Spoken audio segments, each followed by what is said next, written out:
반갑습니다. 김영무의 작가생활 이야기 18번째 시간입니다. 현대는 흔히들 드라마 홍수 시대라 하죠.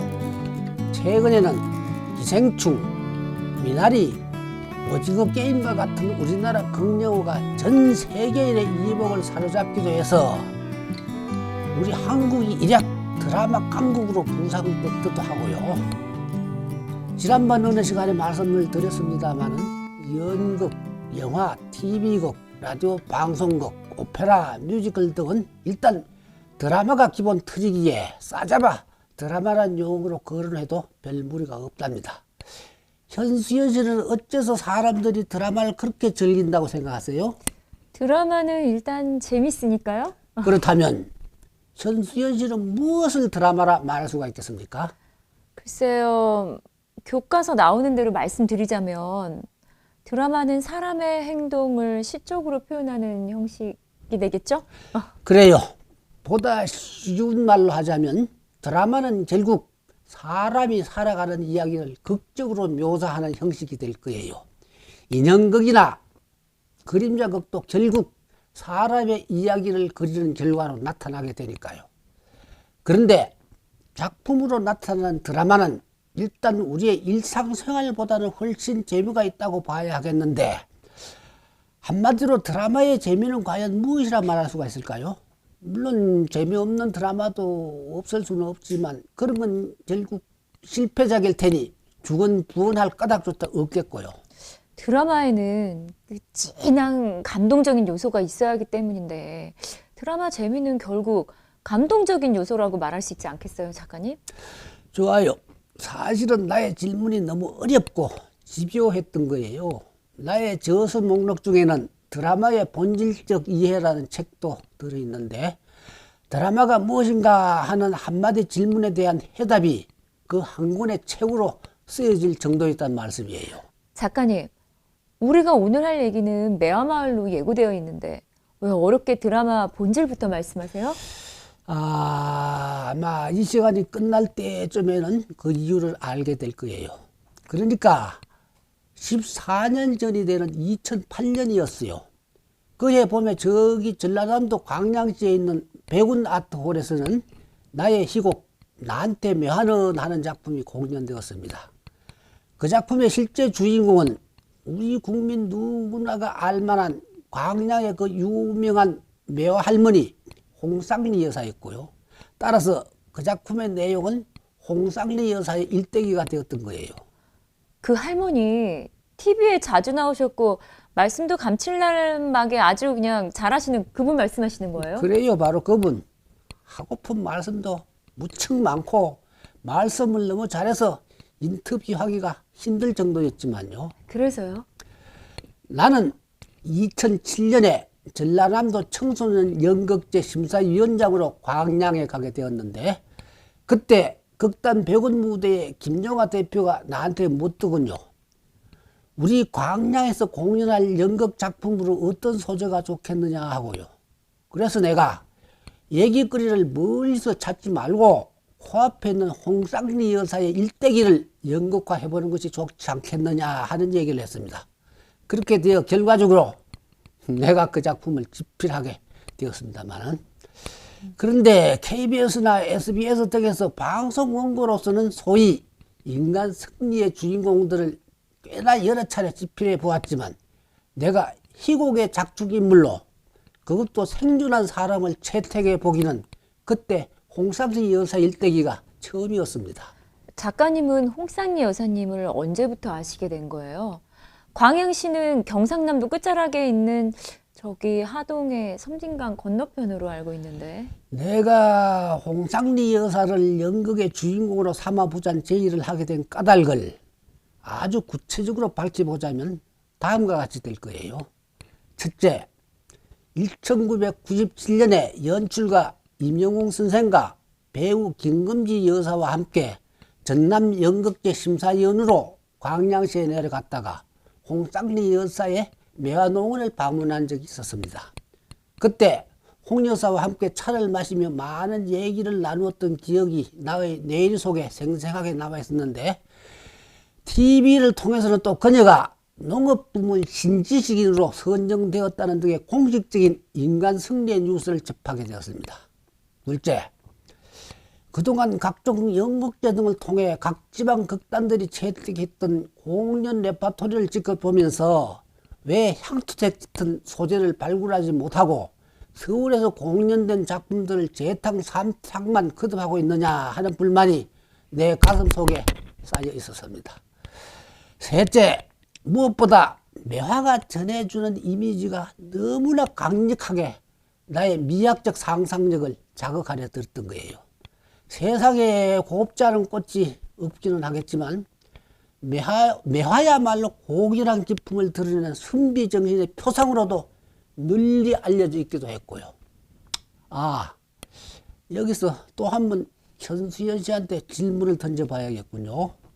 모든 드라마의 주인공들은 여기 일상의 우리와는 전혀 다른 세상에 살고 있는 사람들이고 그들의 이야기는 분명 꾸미는 이야기에 불과한데 어째서 우리는 허구의 그 스토리에서 재미를 느끼고 때로는 감동의 눈물까지 흘리게 되는 걸까요?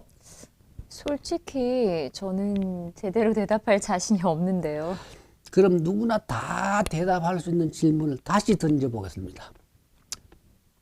모든 드라마나 소설 또는 전 예술작품에서 가장 많이 다뤄지고 있는 주제가 무엇이라 생각하세요? 그건 사랑 아닐까요? 그렇죠. 사랑이죠. 왜 사랑이 모든 예술작품의 영원한 주제가 되는가 하면 세상의 모든 사람들이 살아있는 동안에는 끊임없이 갈구하게 되는 것이 바로 사랑이기 때문이에요. 다시 말할까요? 예술작품의 주제에는 그처럼 보편성이 뒤따라야 한다는 말씀이에요. 사건의 구성에는 개연성이 있어야 하고 보편성이란 세상의 모든 사람들이 한결같이 갖고 있는 공통된 무엇이라 말할 수 있고요. 드라마 감상자들을 불특정 다수라 말할 수가 있는데 그 불특정 다수가 똑같은 감정으로 느낄 수 있는 보편성이 전제된 드라마를 만들어야 한다는 거예요. 이야기가 조금 어렵게 들릴지 모르겠는데 내가 왜 이런 얘기를 하고 있느냐 하면 광양 청매실농원의 그 홍쌍리 여사의 생애 속에서 모든 사람들이 공감할 수 있는 보편성을 찾아내기 위해 내가 실로 엄청난 번민을 하게 되었다는 말을 하려다 보니 그렇게 된 거예요. 사건만 나열한다고 해서 드라마가 되는 건 아니거든요. 이를테면 홍상리 여사의 생애는 대략 다음과 같이 밝힐 수가 있겠는데 다음과 같은 이야기에 극작가의 미학적이면서도 극적인 구성이 더해지지 않고 고지 곧대로 나열만 하게 되면 무슨 재미가 있겠느냐는 말씀이에요. 자, 한번 들어봐 봐요. 홍상리는 경남 밀양에서 태어나 부산에서 살다가 1964년에 결혼했다. 시가가 전남 광양군 다안면 도사리 414번지였는데 밤나무가 1만주, 매실나무 2000주가 심어져 있는 척박한 산비탈의 농가였다. 일찍이 남편을 잃은 그녀는 45만 평의 산지가 5만 평으로 줄어드는 고난을 겪으면서도 불굴의 의지로 국내 최대 규모의 청매실 농원을 조성하는 한편 매실식품의 명인으로 인정받기에 이르렀다. 그리하여 그녀는 1996년에 가공식품 부문의 국무총리상을 수상했고 1997년에는 식품부문 제1호로 전통식품 명인으로 지정되기도 했고 1998년에는 가공식품 부문의 대통령상을 수상하며 석탑 산업훈장을 받기도 했고 1999년에는 신지식 농업인으로 선정되기도 했다. 2008년 무역의 날 기념식에서는 100만 불 수출의 탑을 수상하기도 했다. 저수로서는 홍상래 매실 해독 건강법, 밥상이 약상이라 했네 등이 있다. 그래서 작가님은 다시 한번 말씀을 드리는데 나는 그분의 삶을 예술작품으로 승화시키기 위해 엄청난 고민의 고민을 거듭했다는 말씀이에요. 다른 한편 앞에서도 밝혔지만 작품의 주인공이 현존하는 분이어서 또 다른 어려움도 뒤따랐고요. 그때 내가 작성한 글을 현수인 씨가 한번 읽어봐 주세요. 그럴게요. 내가 추천했던 소재임에도 불구하고 막상 작품의 구상에 임하고 보니 뜻밖에도 어려운 점이 많음을 발견하고 한동안 당황하기도 했다.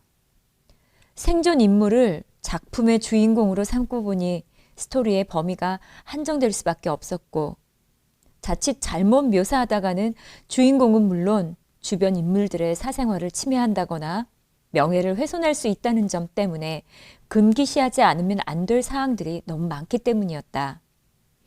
이를테면 드라마의 갈등 구조나 입체감 등을 살리기 위해서는 명과 암, 선과 악 등 이른바 이분법적 플롯가 기본 구도인데, 작가의 그러한 상상력 또한 결코 자유로울 수가 없었다. 뿐만 아니라 인간 승리라는 면에만 초점을 맞추고 구상을 하거나 사건을 그리게 되면 다큐멘터리 터치가 되거나 그도 아니면 소위 새마을 작품이란 목적극이 되어버릴 수도 있는 일이었고, 혹은 어떤 의도하에서 주인공을 억지로 미화하려 든다는 식의 결과만 빚게 될 우려 또한 불식시킬 수가 없는 일이었다. 그래서 작품을 쓰기 위해 일삼아 홍쌍리 여사와 다시 인터뷰할 때는 미리 양해를 구하기도 했지만 불가피하게 얼마간의 픽션을 가미하며 구상하지 않을 수가 없었다. 어쨌거나 작품의 극적 모티브가 드디어 그리움으로 설정되기에 이르렀다. 물론 숱한 밤잠을 설치면서 수십 갈래의 스토리를 구상해본 결과로 얻어낸 하나의 극적 이미지가 바로 그리움이 된 것이다. 여기서 말한 극적 이미지란 전체적인 작품의 분위기 내지 톤이랄 수도 있을 것 같다. 그리움이란 결과적으로 사랑의 또 다른 형식이 되기도 하고, 불행한 현실을 버틸 수 있는 삶에 대한 긍정이자 아련한 희망이 되기도 하는 하나의 포괄적 개념이 되기도 했다. 2007년 11월에 청매실 농원에서 인터뷰할 때 홍쌍리 여사가 눈물을 글썽이며 나도 여자이고 싶었다는 고백을 하기도 했는데, 일단 그 고백이 작가인 나에게는 너무나 진한 감동으로 전해진 모양이었다. 비록 세파에 시달리느라 까맣게 잊고 살지만 인간이면 누구나 애틋한 한 자락의 그리움을 지녔다는 사실이야말로 개연성과 보편성이 충분하기에 망설임 없이 이 작품에서는 극적 주제로 다룰 만하다는 판단까지 내릴 수가 있었던 것이다. 그뿐만 아니라 이 작품의 테마를 그리움의 미학으로 규정하는데 주저치 않았던 까닭은 지나치게 직물적이고 스피디하고 감각적인 오늘날 우리들의 삶의 모습을 한 번쯤 뒤돌아보게 할 수도 있겠다는 사회성 또한 충분하다는 계산이 가능했기 때문이었다. 공연 프로그램의 작가의 말에서 나는 다음과 같이 그 작품의 테마를 요약해 보았습니다. 헤아려 보니 이 작품은 공연작으로 발표되는 나의 28번째 희곡이 된다. 그러니까 대부분의 작품은 서울에서 초연이 이루어졌는데, 이 작품의 경우에는 지방에서 초연이 될 뿐만 아니라 나의 공연 연보 중에서는 처음으로 현존하는 인물의 초상화를 그려보는 형식이 되기도 했다. 사실 생존한 인물을 주인공으로 놓고 작품을 쓰는 일은 결코 쉬운 일이 아니다. 당장 극적인 갈등 구조를 마음 놓고 설정할 수도 없을 뿐만 아니라 자유로운 픽션의 세계를 넘나들 수도 없기 때문이었다. 그럼에도 불구하고 내가 소위 극적인 구상을 할 수 있고 결국은 엔드마크를 찍을 수 있었던 까닭은 묘하라는 꽃의 이미지가 너무나 아름답고 강렬했기 때문이었다. 그뿐만 아니라 홍상리 여사가 나에게 전해준 이미지 역시 묘하라는 꽃의 이미지와 너무나 흡사했었다. 어차피 연극은 어떤 인물의 생활을 곧이곧대로 그릴 수만은 없는 일이고, 그 인물이 지닌 시적 이미지를 무디에 펼치는 작업이라 볼 수 있겠다. 물론 그러한 시적 이미지는 보편성이 있어야 마땅하리라. 따라서 나는 한 송이 설중매에서 애타는 그리움을 발견했던 것이다. 슬중매는 봄에 대한 그리움 때문에 혹독한 겨울을 참고 견디고 끝내는 시린 눈을 헤집으며 배시시 얼굴을 내밀기 마련이었다. 모든 인간들 또한 저마다 각기 어떤 그리움에 끌려 살아가는 것은 알는지, 가령 막연할지라도 아무런 그리움이 없다면 과연 무슨 힘으로 이 험한 세상을 견뎌내며 살아갈 수가 있을까? 물론 이 작품의 주인공은 그리움을 잊기 위해 악착같이 매화를 심고 가꾸었지만 그러한 삶은 일종의 역설적인 삶의 형식에 불과하다고도 본다. 주인공이 그러한 자신의 역설적인 삶을 발견하는 과정을 이 드라마의 골격으로 삼고자 했다. 2008년 4월 23일 전남 광양시의 백운 아트홀에서 송훈상 연출로 작품이 초연되었는데 출연진은 최초우, 김조화, 박상준, 이근배, 유병남, 김호인 제시였습니다. 연극의 줄거리를 현수연 씨가 한번 읽어볼까요? 1960년대 초반 20대의 홍쌍리는 부산의 용두산 공원에서 사랑했던 사람 김상준에게 결별을 선언하게 이른다. 그런데 김상준의 친구가 되는 정선호가 두 사람이 헤어진 이후에 각기 다른 방향으로 살아가는 모습들을 관객들에게 전해줄 수가 있게 된다. 10여 년 후 서울행 열차 안에서 정선호는 홍쌍리를 우연히 만나는데 홍쌍리는 광양군 다안면으로 시집을 갔고 이미 두 아이의 엄마가 되어 있을 뿐만 아니라 그녀의 남편은 난치병 환자라는 사실 등도 알게 된다. 알고 보니 정선호의 고향 역시 홍쌍리의 시가가 있는 다안면이었다. 한편 김상준은 부산에서 어느 고등학교의 미술선생으로 살아가는데 그는 동양화 부분에 화가가 되려는 꿈을 안고 이른바 묵매를 곧잘 그리곤 했는데 그 묵매로 말미암아 아내인 양 씨와 잦은 불화를 일으키곤 했다. 홍쌍리가 시가에서 수만 평의 익산에다 매화나무를 심고 악산. 네. 홍쌍리가 시가에서 수만 평의 악산에다 매화나무를 심고 가꾸기 시작했으니 김상준이 묵매를 그린다는 사실은 그녀에 대한 그리움의 표현이 아닐 수 없었던 것이다. 적어도 아내 양 씨의 입장에서는 그렇게 인식될 수밖에 없는 일이었고 그리하여 그녀는 이따금 질투의 화신이 되곤 한다. 이윽고 홍쌍리 여사는 매실을 원료로 사용해서 농축액과 김치와 술 등을 만들어 식품 허가를 받게 되는 등 이른바 인간 승리를 하게 된다. 그와는 반대로 김상준은 여전히 무명 화가에다 아내가 자살로 삶을 마감하는 등 불행한 행로에서 좀채 벗어나질 못한다. 세월이 흘러 김상준의 외딸인 김지희가 결혼 상대자를 만나게 되는데 하필이면 그 상대는 미국인이었고 결혼을 하게 되면 그녀는 아버지만 홀로 남겨두고 미국으로 떠나야 할 입장에 처하게 된다. 그리하여 김지희는 아버지의 절친한 친구 정선호에게 자기의 고민을 털어놓으면서 홍쌍리 여사를 한번 만나보고 싶어 한다. 김지희는 이왕이면 자기 아버지와 홍쌍리 여사가 재혼을 했으면 좋겠다는 생각을 품게 되었던 것이다. 이윽고 정선호와 김지희는 함께 홍쌍리 여사가 가꾸는 매화숲을 방문하게 된다.